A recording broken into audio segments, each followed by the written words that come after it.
क्या आपने कभी सोचा है कि कागज का एक मामूली सा टुकड़ा जिस पर स्याही से लिखा आपका नाम हो वो किसी देश की सत्ता को हिला सकता है? शायद नहीं, लेकिन आज दिल्ली में जो हो रहा है उसे देखकर 56 इंच का सीना भी कांप उठेगा।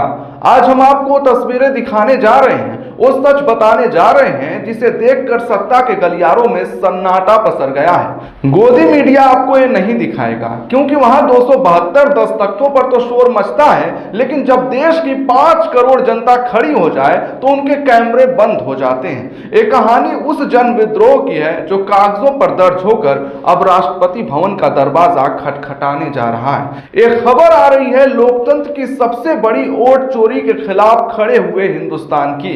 आज हम बेनकाब करेंगे उस डर को जो ज्ञानेश कुमार से लेकर सत्ता के शीर्ष तक बैठा है। 14 दिसंबर की तारीख तय हो चुकी है, लेकिन उससे पहले देखिए रिपोर्ट जो आपकी आंखें खोल देगी। अक्सर जब हम बड़े आंकड़ों की बात करते हैं तो लगता है कि बढ़ा चढ़ाकर बात की जा रही है, लेकिन जरा रुकिए और सोचिए। 5 करोड़ लोग, दुनिया के 90% देशों की इतनी आबादी नहीं है जितने लोग आज भारत में एक चुनाव आयुक्त ज्ञानेश कुमार के खिलाफ खड़े हो गए हैं। जिस देश में 5 लाख की भीड़ सत्ता पलट देती है, जहां 500 लोगों का हुजूम सरकार के नींद हराम कर देता है, वहां 5 करोड़ लोग अपने नाम, पते और फोन नंबर के साथ यह लिख कर रहे हैं कि हां हमारा वोट चोरी हुआ है। ये कोई हवाई बात नहीं है। कांग्रेस ने राहुल गांधी के आह्वान पर एक ऐसा सिग्नेचर कैंपेन चलाया जिसने एक वर्ल्ड रिकॉर्ड बना दिया है। याद कीजिए 1998 का साल जब एमनेस्टी इंटरनेशनल ने दुनिया भर में 1 करोड़ दस्तखत जमा किए थे तो उसे इतिहास माना गया था, लेकिन यहां तो केवल 3 राज्यों ने उस रिकॉर्ड को ध्वस्त कर दिया है। पंजाब, तमिलनाडु, कर्नाटक और अब पूरा देश। बसें भरकर, ट्रक भरकर कागज दिल्ली पहुंच रहे हैं। ये नजारा ऐसा है कि अगर इन कागजों को राष्ट्रपति भवन में रख दिया जाए तो महामहिम को अपने रहने के लिए जगह खाली करनी पड़ सकती है। ये भीड़ नहीं, ये सबूत है, और सबूत भी ऐसे जो वेरीफाइड हैं। कांग्रेस के इस कैंपेन की सबसे बड़ी खासियत यही है, यहाँ किसी फर्जी नाम या जूता मोजा का नाम नहीं लिखा गया। हर दस्तखत के साथ नाम है, पता है और मोबाइल नंबर है। जरा इन आंकड़ों पर गौर कीजिए जो सत्ता के मुंह पर किसी तमाचे से कम नहीं है। पंजाब एक छोटा सा राज्य, महज 117 विधानसभा सीटें, लेकिन यहां से 27 लाख से ज्यादा लोगों ने लिखित में दिया है कि वोट चोरी हो रही है। कर्नाटक, यहां तो हद ही हो गई। डिप्टी सीएम डीके शिव कुमार खुद 1 करोड़ 12 लाख वेरीफाइड सिग्नेचर लेकर दिल्ली पहुंचे, और तमिलनाडु जहां कांग्रेस अब उतनी बड़ी ताकत भी नहीं मानी जाती, वहां से 1 करोड़ 14 लाख 40 हजार दस्तखत आए हैं। सिर्फ इन 3 राज्यों का जोड़ ही 2.5 करोड़ के पार जा रहा है। अभी तो पूरा उत्तर भारत, पश्चिम और पूर्व बाकी है। ये 5 करोड़ का अनुमान तो शायद छोटा पड़ जाए, असल आंकड़ा 7 से 10 करोड़ तक जा सकता है। पंजाब कांग्रेस के अध्यक्ष अमरिंदर सिंह राजा वड़िंग ने जो कहा वो सुनना बहुत जरूरी है। पंजाब बॉर्डर स्टेट है, हमने आक्रांताओं को रोका है, और बीजेपी का जो ये वोट चोरी का प्रोग्राम है इसे भी पंजाब रोकेगा। हम गली गली गए, बॉक्सेस बनाए और 26 लाख से ज्यादा फॉर्म लेकर आए हैं।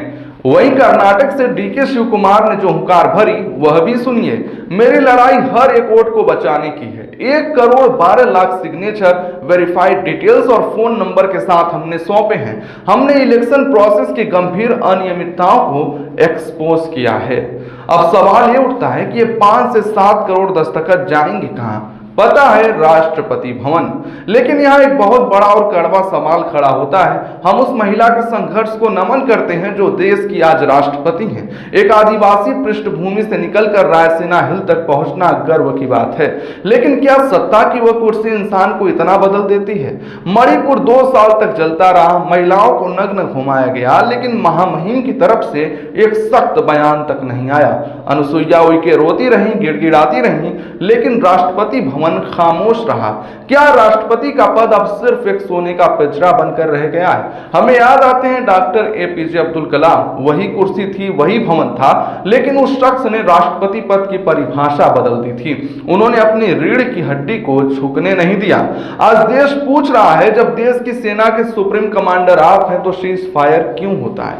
जवान शहीद होते हैं और आप खामोश क्यों रहते हैं? विपक्षी राज्यों के बिल राजभवनों में सालों तक क्यों धूल खाते हैं? हैं। जरा सोचिए, पश्चिम बंगाल के 19 बिल, कर्नाटक के 10 बिल, केरल और तेलंगाना के बिल, कुल 33 बिल आज राष्ट्रपति जी के पास पेंडिंग है। लेकिन डबल इंजन वाली सरकारों का एक भी बिल नहीं रुकता। क्या राज्यपालों का काम अब सिर्फ विपक्षी सरकारों को फेल करना रह गया है? सुप्रीम कोर्ट कहता है कि राज्यपालों को बिल पास करने के लिए रीजनेबल टाइम यानी उचित समय लेना चाहिए। लेकिन अफसोस, इस देश में विवेक अब मर चुका है। न कार्यपालिका में विवेक बचा है, न ही विधायिका में, और कभी कभी लगता है कि न्यायपालिका भी दैवीय संकेतों का इंतजार कर रही है। तो अब क्या होगा? क्या ये 5 करोड़ सिग्नेचर रद्दी की टोकरी में डाल दिए जाएंगे? क्या राष्ट्रपति भवन में इन कागजों से सर्दियों में हाथ सेकने के लिए अलाव जलाया जाएगा? शायद सत्ता को यही लगता हो, लेकिन जनता ने अपनी तारीख तय कर दी है, 14 दिसंबर। जी हाँ, पहले कहा गया था कि दिसंबर के पहले हफ्ते में यह कूच होगा, लेकिन अब तारीख पक्की आई है। 14 दिसंबर को रामलीला मैदान में कांग्रेस, मोदी सरकार और चुनाव आयोग, जिसे हम प्यार से ज्ञानेश कहते हैं, के खिलाफ एक विशाल रैली करेगी। और माना जा रहा है कि उसी दिन यह करोड़ों दस्तखत राष्ट्रपति भवन ले जाए जाएंगे। ये सिर्फ कागज नहीं है, इस देश के 5 करोड़ लोगों का शक्ति प्रदर्शन है। यह चुनाव आयोग के उस दावे पर तमाचा है जिसमें उन्होंने कहा था कि देश की 140 करोड़ जनता उनके साथ है। अरे साहब, जिस दिन आपने झूठ बोला था उसी दिन आपको कुर्सी छोड़ देनी चाहिए थी। चुनाव आयोग के पीछे जनता नहीं, संविधान होना चाहिए। लेकिन आज स्थिति यह है कि मुजरिम भी वही है, वकील भी वही है और जज भी वही है। हम उस दौर में जी रहे हैं जिसे अमृत काल कहा जाता है, लेकिन हकीकत में यह विष काल बन चुका है। जिस देश का संविधान बाबा साहब अंबेडकर ने लिखा, आज उसी देश की अदालतों में उनकी मूर्ति लगाने के लिए संघर्ष करना पड़ता है। आपको जानकर हैरानी होगी और शायद शर्म भी आए कि राजस्थान हाईकोर्ट देश का इकलौता ऐसा हाईकोर्ट बना है जहां मनु की मूर्ति लगी है। जी हाँ, वही मनु जिनकी मनुस्मृति संविधान की मूल भावना के खिलाफ खड़ी होती है। 1989 में उसे हटाने का आदेश हुआ, लेकिन भीड़ ने उसे रुकवा दिया। आज तक वह मूर्ति वहां सीना तान कर खड़ी है, लेकिन संविधान निर्माता बाबा साहब अंबेडकर के लिए वहां जगह नहीं है। जब देश के मुख्य न्यायाधीश से कहने लगे कि वो भगवान से पूछ कर न्याय करते हैं, तो समझ लीजिए कि संविधान खतरे में है। ये 5 करोड़ दस्तखत, ये 5 करोड़ आवाजें, ये 5 करोड़ उम्मीदें, क्या यह इस सिस्टम को जगा पाएंगे? ये लड़ाई अब किसी एक पार्टी की नहीं रह गई है। ये लड़ाई उस भरोसे की है जो हम ईवीएम पर बटन दबाते वक्त महसूस करते हैं। ये लड़ाई उस संविधान की है जो हमें इंसान होने का दर्जा देता है। 14 दिसंबर को जब ये दस्तावेज राष्ट्रपति भवन पहुंचेंगे तो ये मात्र कागज का पुलिंदा नहीं होगा, वह इस देश के लोकतंत्र का पोस्टमार्टम रिपोर्ट होगा। सवाल यह है कि क्या राष्ट्रपति द्रौपदी मुर्मू जी इन 5 करोड़ लोगों की आवाजें सुनेंगी, या फिर जैसा कि अब तक होता आया है, सत्ता के शोर में जनता की चीख फिर से दब जाएगी? फैसला आपको करना है। आप इस भीड़ का हिस्सा है या खामोश तमाशबीन? कमेंट करें, वीडियो को लाइक शेयर करें, चैनल को सब्सक्राइब जरूर करें।